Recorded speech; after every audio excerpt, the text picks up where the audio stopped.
Certains d'entre vous ont probablement regardé la vidéo sur Heaven's Gate. Les membres de cette communauté, regroupés autour d'un gourou assez fantaisiste, ont fini par se donner tragiquement la mort. Ils pensaient partir vers un niveau supérieur. Alors, si cette histoire vous a fait frissonner, dites-vous que ce n'était pas la plus meurtrière, ni même la plus cruelle de l'histoire. En réalité, elles sont nombreuses à travers le temps et présentes dans tous les pays du monde. L'une des premières communautés d'ailleurs, référencée comme telle, est nommée la des assassins, et elle ne date pas moins du XIe siècle. Autant vous dire qu'il y en a des histoires à vous raconter. Parfois, les autorités considèrent ces communautés si dangereuses qu'elles sont surveillées. Et lorsqu'elles passent entre les mailles du filet, elles font des victimes qui ne s'attendent pas du tout à être la proie de leur dangereuse idéologie. En France, on se souvient tous, encore, avec émotion du Bataclan en 2015. Certains d'entre vous ont peut-être eu des proches victimes des attaques de ce soir-là, ou encore vous-même avez pu en être victime. Plus âgés d'entre vous se souviennent aussi probablement de l'annonce dans les actualités de de World Trade Center en 2001, qui aura marqué le monde avec un avant et un après dans la lutte contre le terrorisme. Si nous avons l'image d'attaques à la bombe, à l'arme à feu ou à l'arme blanche, certains groupuscules ont parfois frappé avec des armes plus surprenantes. Des armes dont vous ne vous imaginez même pas pouvoir être victime un jour. Car si les explosions, les tirs et les coups de hache sont devenus violents, il existe des armes d'un autre genre tout aussi terrifiantes. Dans cette vidéo, les amis, venez avec moi au Japon, et si ça vous dit, prenons le métro ensemble. Et surtout, munissez-vous d'un masque à gaz avant de partir et tentons de survivre à Aum Shirikyo, la secte qui a terrorisé le Japon.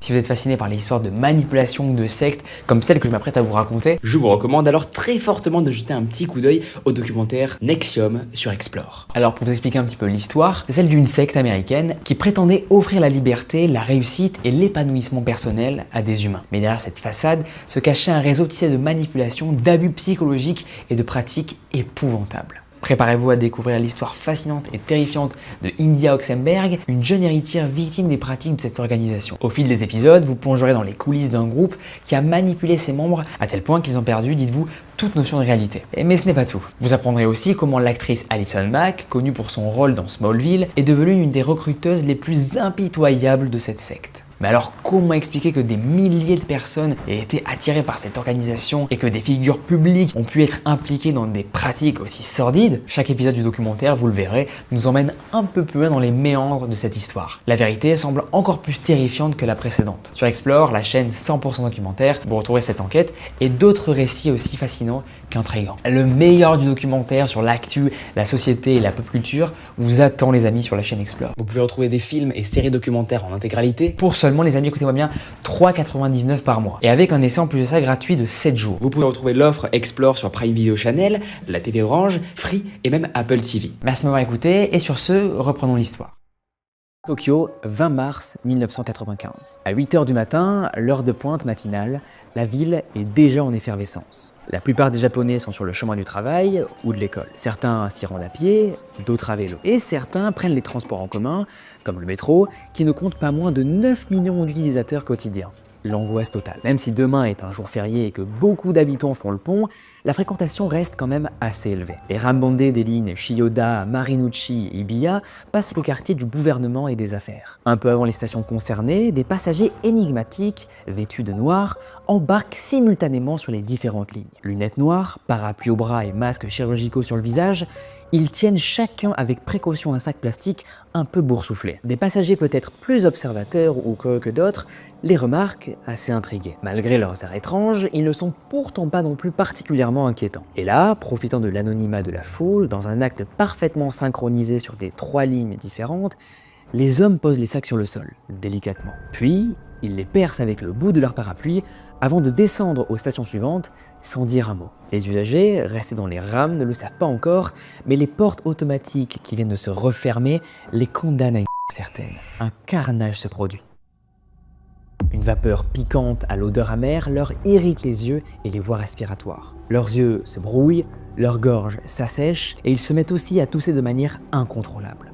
En quelques secondes, dites-vous, leur respiration se bloque totalement. Ils s'étouffent et vomissent pour la plupart. Leurs corps sont pris de tremblements irrépressibles et le froid les envahit par le bas. Dans les rames, les premières victimes perdent connaissance, tandis que les autres paniquent et tentent d'échapper à leur sort. Et ceux qui parviennent à sortir de la rame miraculeusement courent dans les tunnels pour tenter de rejoindre la surface. Ils viennent en réalité d'être victimes d'une attaque au gaz sarin. Ce gaz inodore et incolore est fatal même à faible dose. Et c'est ce que contenaient ces énigmatiques sacs en plastique, du sarin sous forme liquide. Il passe très facilement la barrière des poumons, mais aussi la peau, d'où il passe directement dans le sang. Et oui, quand il pas, il laisse de graves séquelles neurologiques. Et oui, cette toxine vient de frapper les usagers du métro de Tokyo. Dans la rue, les survivants qui remontent à l'air libre s'écroulent au sol. Les passants ne comprennent pas la situation, ne saisissent pas la gravité encore de la situation, et la plupart continuent leur chemin sans rien faire. Leurs victimes hurlent à l'aide, et d'autres vomissent. Le chaos règne du côté de la bouche du métro, et les secours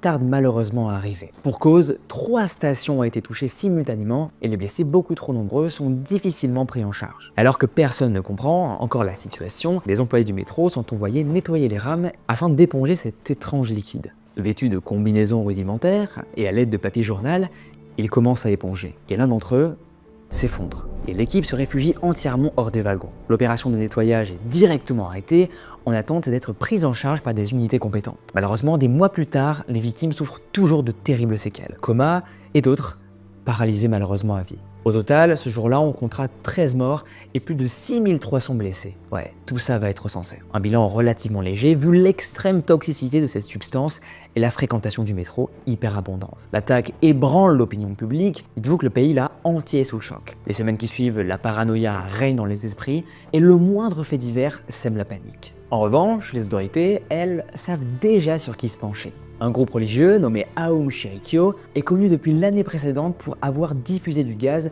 sur le parking d'un supermarché à partir d'un camion trafiqué. Au lendemain de l'attaque du métro de Tokyo en 1995, une traque commence. Une traque qui attire l'attention des journalistes du monde entier.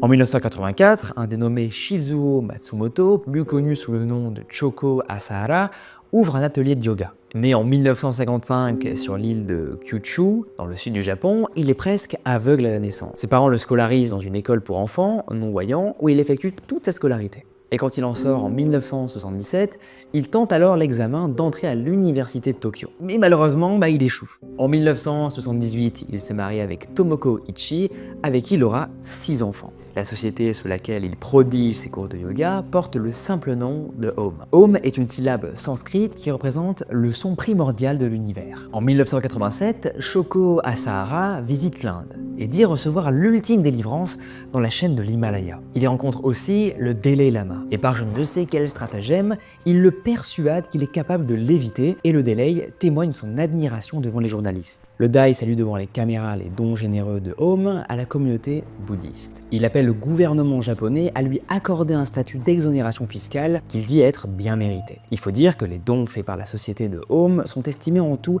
à plusieurs millions de dollars entre 1988 et 1992. Je suis impressionné par son fort désir de pratiquer la spiritualité et c'est ce dont nous discutons à chaque fois que nous nous rencontrons. En tant que vieil ami, j'espère et je prie pour son succès et que cela puisse bénéficier à plus de personnes encore. Tel est mon souhait et ma prière.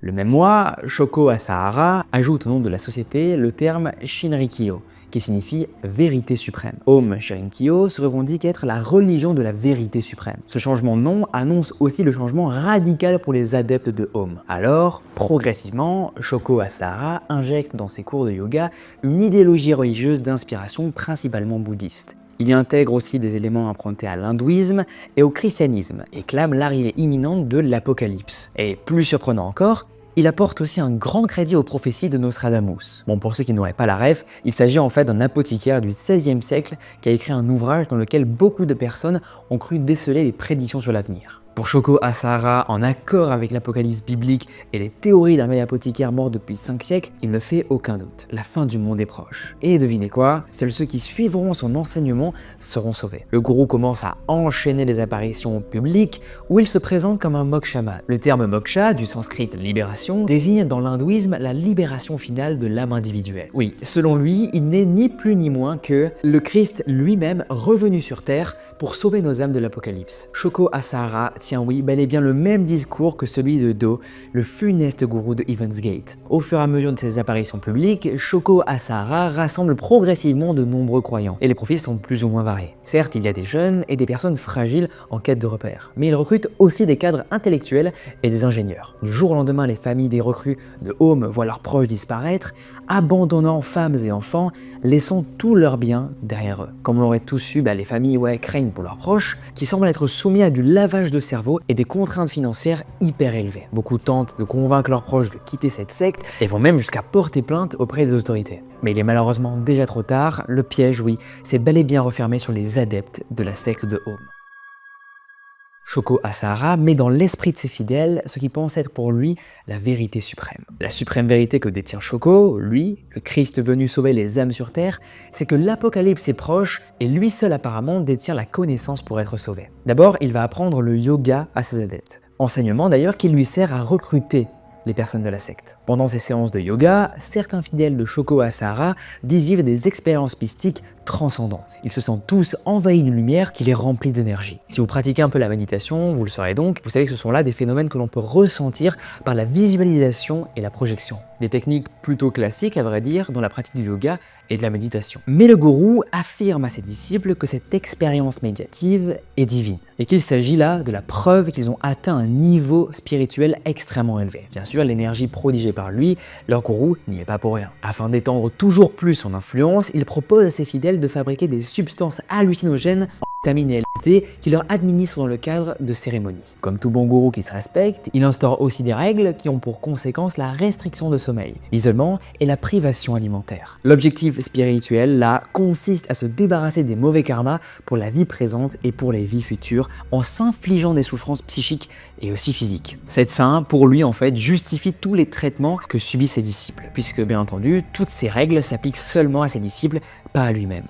Lui ne fait rien de tout ça. Il interdit tout accès aux informations extérieures et censure même les seules informations qui arrivent à l'intérieur de la communauté. On retrouve aussi dans les règles imposées par Shoko Asahara aux adeptes de Home l'interdiction d'avoir de rapports intimes entre eux. Et pas avec lui, non. Ça, ils ont le droit, et surtout les femmes. Le gourou prône à être un tantra-père, celui qui possède apparemment la méthode meilleure de sagesse pour atteindre l'éveil spirituel. Il est donc de son devoir d'attendrir de nombreuses relations intimes avec les femmes de la communauté, évidemment. Cela relève selon lui de l'intégrité de la communauté. En plus des tarifs pour accéder aux ateliers de yoga, les fidèles doivent payer une certaine somme ou céder leurs biens à la société de Home en échange de leur intégration. Tout est mis en place pour faire fructifier son activité. Il va même jusqu'à aller commercialiser des sommes faramineuses, ses poils, ses cheveux ou encore des gouttes de son sang et l'eau sale de son bain. Il est littéralement en train de dériver complètement, le mec est complètement fou là. Et pour ceux qui sont piqués par la curiosité, ce n'est pas moins de 800 $ qu'il faut débourser pour obtenir 1 litre d'eau de bain de Shoko Asahara. Le mec ne se rend pas compte, le mec se prend pour je sais pas qui. Rien du tout n'arrête là, comme vous le voyez, Shoko Asahara. Il est en totale dérive. En 1988, un membre de la société décède soudainement pendant une réunion. Et en attendant d'un agrément officiel pour être reconnu organisme religieux, aucun événement ne doit venir entacher la réputation de la communauté. Sur ordre alors de Shoko Asahara, le cadavre est brûlé et ses cendres disparaissent anonymement. Avec l'opinion publique et la pression médiatique autour de la position du Dalai Lama, la ville de Tokyo accorde le statut officiel d'organisme religieux à la société de Home en 1989. Mais l'ambition ronge Shoko Asahara qui ne compte pas se contenter d'être un gourou spirituel seulement, ni même un chef d'entreprise. Non. Lui, ce qu'il veut là, c'est devenir chef du gouvernement japonais et changer la société entière. Car le groupe juge le gouvernement japonais corrompu et considère qu'il doit disparaître très rapidement. Cette disparition, Shoko Asahara l'a prédit entre 1997 et 2003. Mais l'apocalypse le presse. Il doit absolument prendre le pouvoir avant qu'elle arrive. En 1990, le gourou et plusieurs cadres de la société de Home fondent un parti politique nommé Shinri-to. Il revendique environ 10 000 membres au Japon et entre 35 et 45 000 en Russie, et décide de tenter sa chance aux urnes. Le Parti de la Vérité présente parmi ses cadres les plus haut placés, 25 candidats aux élections sénatoriales. Perchés sur le toit d'un bus, les candidats sillonnent les rues de Tokyo, en criant très fort dans un mégaphone pour prévenir les Japonais de l'apocalypse. La société investit aussi dans la production et la diffusion de slogans publicitaires de propagande diffusés sur les médias mainstream de l'époque. Malgré cette campagne électorale, pour le moins fantaisiste, aucun des membres du parti n'est élu. Mais cela n'abat pas pour autant les ambitions de Shoko Asahara qui décide d'adopter un plan plutôt radical, provoquer le chaos. Cela engendrerait nécessairement la chute du gouvernement actuel. Il est évident qu'il lui faut semer la panique par des actes criminels. Tuer beaucoup de gens. Cet Armageddon permettrait nécessairement au parti de la vérité d'accéder enfin au pouvoir et de révolutionner la société. En 1994, après l'échec des élections, l'organisation se structure en gouvernement cette fois-ci. Sur le modèle de celui existant, chaque cadre se voit attribuer un ministère. Et Home prend bien soin de recruter ses membres selon leur formation ou leur profession. C'est notamment d'ailleurs grâce à ce réseau qu'elle peut s'étendre jusqu'en Russie. Les cadres, véritables bras droits du gourou, sont presque tous diplômés d'université et reconnus pour leur très bon niveau intellectuel. Posséder des compétences scientifiques ou encore occuper des fonctions dans l'armée facilite vraiment les autres responsabilités dans le gouvernement du parti. En parallèle, des inspirations et des crimes commencent à être recensés dans le passage de Shoko Asahara. À partir de 1989, la société de Home prépare dans ses nombreux biens immobiliers des armes d'attaque. Certains bâtiments accueillent des laboratoires clandestins. Dans ces laboratoires, les membres élaborent des armes à feu de fabrication artisanale, mais aussi des armes d'une nature bien plus terrifiante que ça. Des armes bactériologiques à base de botuline ou de la bacille de l'anthrax. Pour info, la toxine produite par la botuline provoque des affections neurologiques très graves. Quant à l'anthrax, cette maladie provoque une maladie aiguë dont l'un des symptômes est une forte fièvre. Faut le remarquer, les intentions de Shoko Asahara sont de plus en plus manifestes. En 1989, un membre témoin de l'incident de 1988 essaie de quitter la secte. Mais malheureusement, il n'y parvient pas du tout. Il est assassiné sans que le crime ne soit rattaché à la société de Home. Personne n'a découvert que c'était à cause de la secte. La même année, encore, c'est l'avocat qui représente un groupe de familles des adeptes ayant porté plainte contre la secte qui devient un problème pour Shoko Asahara. Il est assassiné avec son épouse et leur bébé de tout juste 1 an. Il était pourtant protégé par sa fonction d'avocat et la nécessité de présenter un badge d'accès à son domicile. Aucune autorité, encore une fois, ne suspecte Home pour l'instant. Le chef de la police finira plus tard par reconnaître de lui-même les faiblesses de l'enquête. En avril 1990, impuni, le groupe cessa à ses premiers crimes grâce aux armes chimiques et bactériologiques fabriquées dans les laboratoires clandestins.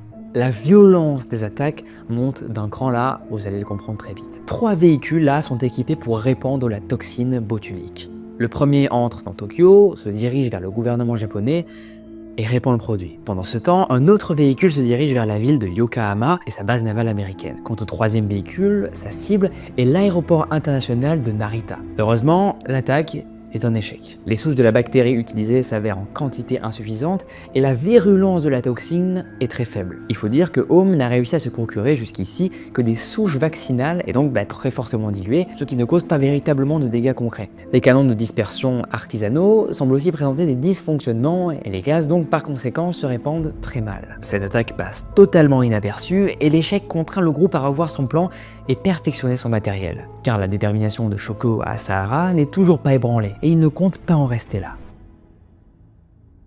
En 1992, 2 ans après la tentative d'attaque au gaz, il organise une soi-disant mission humanitaire aux airs, où il s'y rend là en personne, accompagné de 40 fidèles. Il tente, sans y parvenir, de se procurer le virus et je n'imagine pas la catastrophe que ça aurait été si il aurait réussi à se procurer ce virus-là. Non, ça aurait été une déferlante de merde pour l'humanité en fait. Non, ça aurait été terrible. En 1993, un certain nombre de détracteurs et de concurrents commencent fortement à déranger le leader de Home Shirintio, notamment des dirigeants d'autres groupes religieux, des députés ou encore un écrivain. Des tentatives d'assassinat sont menées, mais toujours inaperçues des autorités. Puis, en juin de la même année, alors qu'il se livre à une séance de yoga, la tête en bas, un membre meurt accidentellement. Bon, le drame est évidemment encore une fois couvert par une nouvelle crémation anonyme et il augmente donc le nombre de victimes du gourou. Déterminé plus que jamais, il profite du rassemblement de dignitaires étrangers en visite diplomatique au Japon pour tenter à nouveau de disséminer de la botuline à partir de véhicules. Mais là, encore une fois, c'est un nouvel échec cuisant pour lui. La secte enchaîne avec une autre attaque à l'anthrax du haut d'un immeuble et aussi accompagnée de 2 véhicules. Ici encore, le groupe échoue, les souches utilisées n'étant toujours pas assez efficaces pour leur plan diabolique. Toujours en 1993, la société fait l'acquisition d'un terrain agricole de plus de 200 000 hectares à Benjawarn en Australie. Alors, vous allez me dire, pourquoi en Australie? Pourquoi un terrain agricole? Eh bien, tout naturellement, pour y installer en réalité un laboratoire où du sarin est fabriqué. Puis, testé sur des moutons ce fameux sarin. Ouais, non, ça paraît assez farfelu, mais ils y font vraiment, hein, je vous assure. Une autre raison est le sol de la zone qui contient du minerai d'uranium pouvant servir à fabriquer des explosifs nucléaires. On pense qu'aujourd'hui que Home envisageait de fabriquer ni plus ni moins que, oui, des armes nucléaires. Les tests douaniers révèlent des traces de produits hautement dangereux et les autorités infligent au transporteur une forte amende. L'année suivante, la société de Home se voit aussi refuser le renouvellement de son visa en raison d'un manquement aux règles de gestion des élevages. Pourtant, les autorités ne savent pas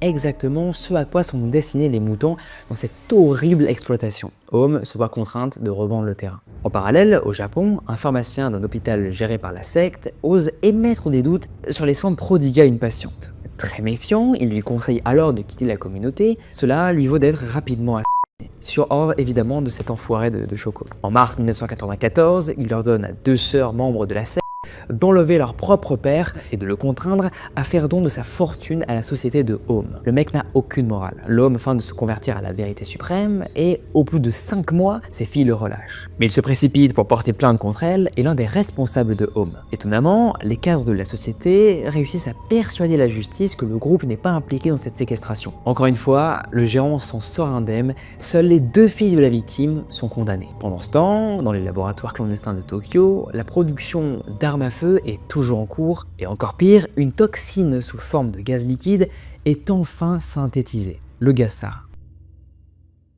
Shoko Asahara continue à écraser quiconque se dresse sur son chemin. De mai à décembre 1914, l'avocat qui a repris le dossier de la défense des familles et un journaliste sont ciblés par des tentatives d'assassinat au gaz. Malgré un début de soupçon, Home Shirinkiyo ne fait toujours pas l'objet d'une enquête. Et c'est ensuite au tour d'un des adeptes un peu récalcitrants de Shoko d'être littéralement pulvérisé à son insu par un gaz mortel. Il devient de plus en plus radical, vous allez très vite le voir. Dans la nuit du 27 au 28 juin 1994, le groupe perpétue son premier attentat au gaz sarin.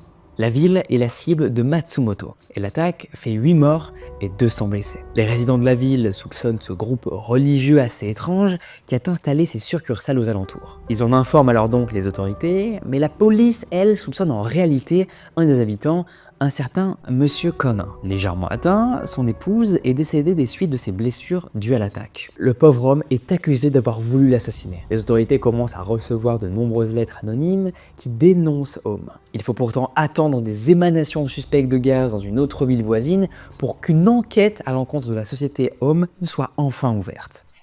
Mais Shoko Asahara, lui, n'a pas encore tout à fait terminé de faire des victimes. En juillet de la même année, soit en 1994, un adepte meurt suite à un traitement médical totalement inadéquat. Un autre, soupçonné d'espionnage, est éliminé sur ordre du groupe. Puis un membre jugé un peu trop rebelle est enlevé directement et reste jusqu'en 1995. Shoko Asahara voit grand, encore plus grand, toujours plus grand.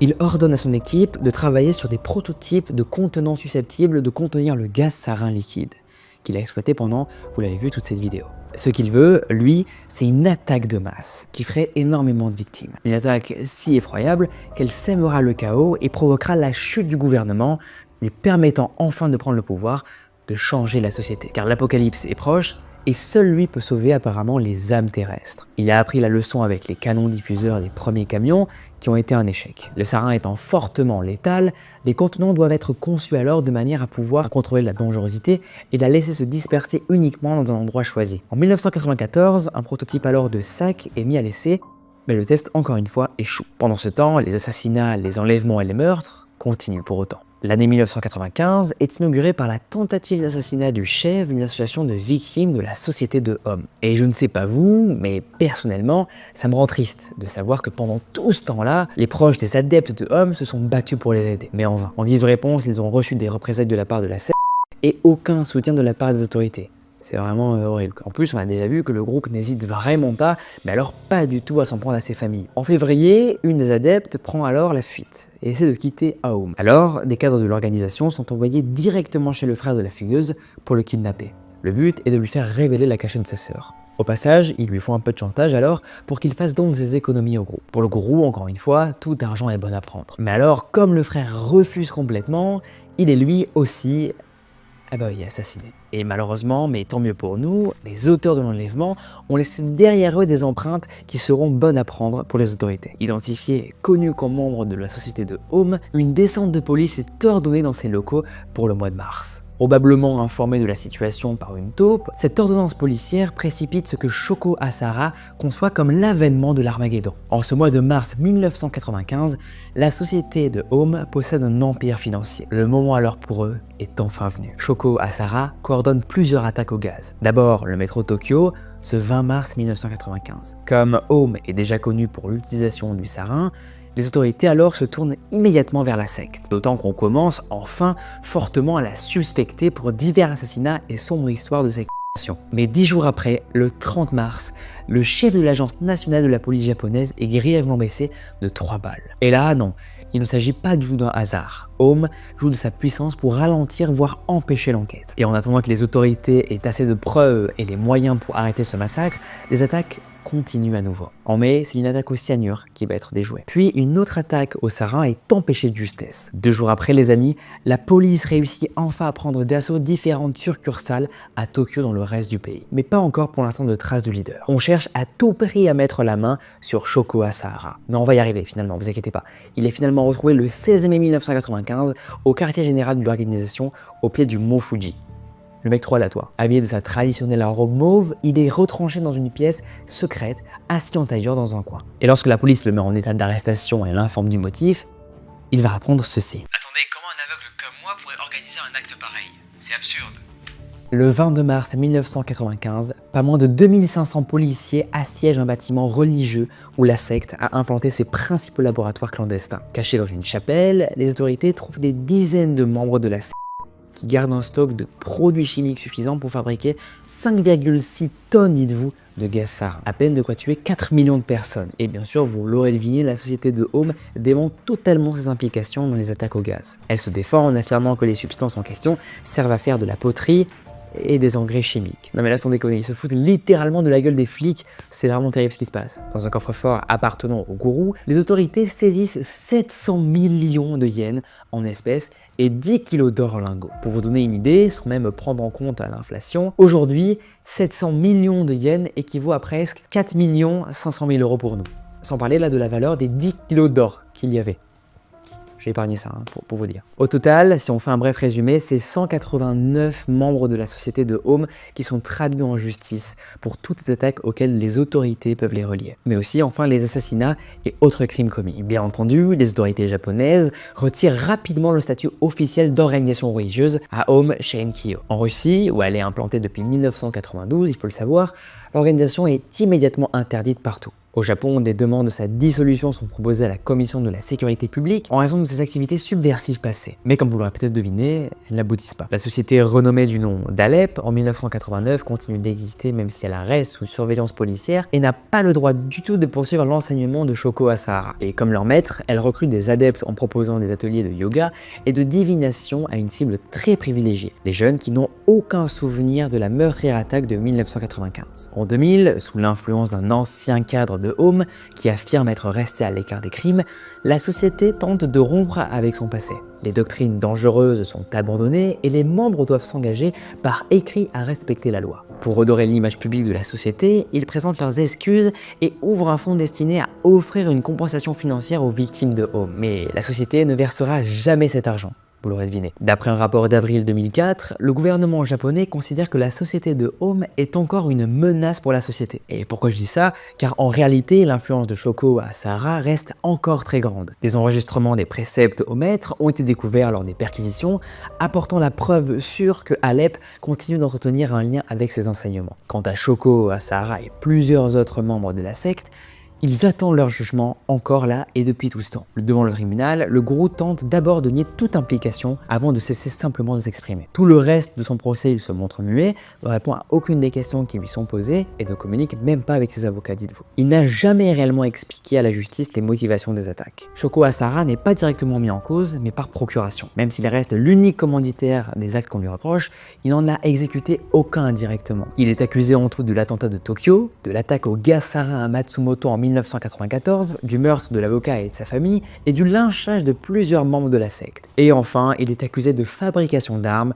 d'attaques diverses au gaz sarin et de construction d'un laboratoire en vue d'en fabriquer. Il faut attendre 2004 pour que lui et ses complices soient condamnés à par pendaison. Pour ceux qui ne le savaient pas là, mais dans ce cas-là, au Japon, la peine capitale n'est souvent pas appliquée si les complices du condamné sont toujours en fuite ou en cours de jugement eux-mêmes. La justice japonaise considère que les condamnés pourraient être amenés à témoigner devant un tribunal contre leurs complices. C'est pourquoi d'ailleurs les membres de la société d'hommes ont attendu si longtemps leur exécution. En novembre 2008, toujours en attente, il demande la révision de son procès. Ses avocats plaident le déséquilibre mental, mais un expert affirme qu'il s'agit d'une feinte de la part du gourou et ne le juge responsable de ses actes. En juin 2012, à la suite de l'arrestation d'un complice en fuite depuis 1995, son exécution est à nouveau repoussée. Et ce n'est qu'en 2018, donc très récemment, que sont exécutés Shoko Asahara et 6 autres membres pour leur rôle absolument horrible dans l'attentat au Gasarin de Tokyo.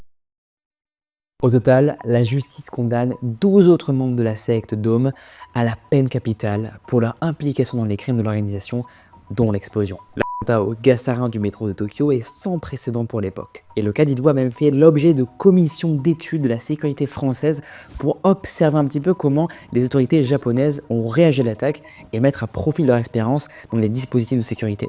C'est absolument incroyable. Aujourd'hui, la société de Home est toujours légale au Japon, ça paraît fou mais c'est vrai, au nom de la liberté de la religion. Mais elle est placée en revanche par contre sur la liste officielle des organisations du Canada, de l'Union Européenne et anciennement des États-Unis. Scindés en deux en 2000 pour devenir Alep et Ikari Noa, tous ces dirigeants assurent qu'ils sont pacifiques et se sont démarqués de leur ancien gourou. Bon, même si ça a été prouvé d'une façon, c'est à vous évidemment de vous faire votre propre avis en vivant l'expérience. Mais je vous conseille pas d'aller dans cette secte, honnêtement, hein, si vous voulez l'idée de ça, non, n'y allez pas. Merci beaucoup les amis d'avoir suivi cette vidéo, j'espère que l'histoire que je vous ai racontée vous aura plu. N'hésitez pas à mettre en commentaire votre avis sur l'histoire, comment je l'ai raconté, est-ce que c'était différent par rapport à d'habitude. J'avais un prompteur, est-ce que ça s'est remarqué? J'aimerais avoir votre avis en commentaire sur ça. Est-ce que je devrais peut-être parler moins vite? Alors c'est un truc que beaucoup me disent en commentaire, évidemment, je suis assez hyperactif, donc c'est compliqué de jauger ça. N'hésitez pas à me dire en commentaire, j'attends vos avis avec la plus grande bienveillance. N'hésitez pas à me dire si vous voulez que je reparle d'une secte dans une autre vidéo, voilà, ça me ferait extrêmement plaisir. Parce que là, j'ai déjà fait la secte Event Gate, Home. Qu'est-ce que je pourrais faire là pour les prochaines vidéos? N'hésitez pas à me le dire et je vous dis à plus.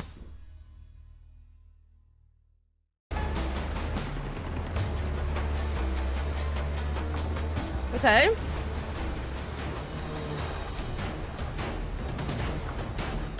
Wait, do I have to... Oh, we are fucked. All my sailors died. All my sailors died. So we are alone. Oh, this is so bad. No! God damn it, you guys! We're fucked! We're just fucked! What do we do?